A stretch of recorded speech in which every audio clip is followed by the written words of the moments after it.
राष्ट्रवादीचे नेते आमदार सुनील अण्णा शेळके आपल्यासोबत जोडले।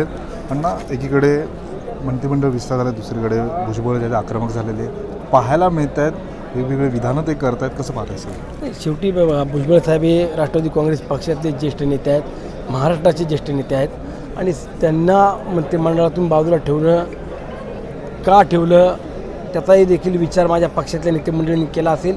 उद्याच्या काळामध्ये त्यांचा योग्य तो सन्मान नक्कीच केल्याशिवाय राहणार नाही हा मला विश्वास आहे।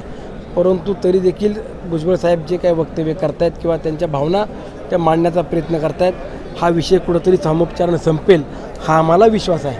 म्हणजे कार्यकर्त्यांची इच्छा होती तुम्हालाही मंत्रिपद मिळावं, नाव चर्चेत होतं, पुढे तुम्ही नाराज आहात का? नाही नाही, असं अजिबात नाही आहे। शेवटी संधी मिळत असताना प्रत्येकालाच मिळेल असं आपणही गृहीत धरू नये।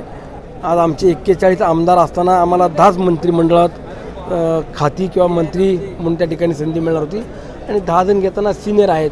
सगळ्या राज्यातला बॅलन्स कसा ठेवता येईल, पक्षातल्या सृष्टींना कसा न्याय देता येईल तो देण्याचा दादांनी प्रयत्न केला। भुजबळांच्या आक्रमक पवित्र्यानंतर ओबीसी नेत्यांकडून राजकारण केलं जातं की ओबीसी म्हणून अन्याय केला जातं असं म्हटलं जातं। ओबीसी नेत्यांच्या या वक्तव्याकडे कसं पाहता? असं नाही आहे। शेवटी बघा, आदरणीय दादांना जातीपातीचं राजकारण करणारा नेता नाही आहे, त्यामुळे दादा सगळ्यांना बरोबर घेऊन जाणारे नेते आहेत। उद्याच्या काळामध्ये देखील असं ओबीसी समाजाचे देखील आमच्या मंत्रिमंडळामध्ये नेते आहेतच ना। आज धनंजय मुंडे साहेब असतील, तटकरेताई असेल, हे देखील ओबीसी समाजातून येतात। असं नाही आहे की कुठल्या फक्त विशिष्ट समाजाला बाजूला ठेवून राजकारण केलं जाते किंवा संधी दिली जात नाही, डावललं जाते, अशातला भाग नाही आहे। मावळ मतदारसंघाचे आमदार सुनील अण्णा शेळके यांच्यासोबत आपण संवाद साधलेला आहे आणि भुजबळांच्या नाराजीवर त्यांनी वक्तव्य केलं आहे। महाराष्ट्राच्या राजकारणातल्या अशाच अपडेट मिळवण्यासाठी आता ठाणे लाईव्हला फॉलो करा। नमस्कार।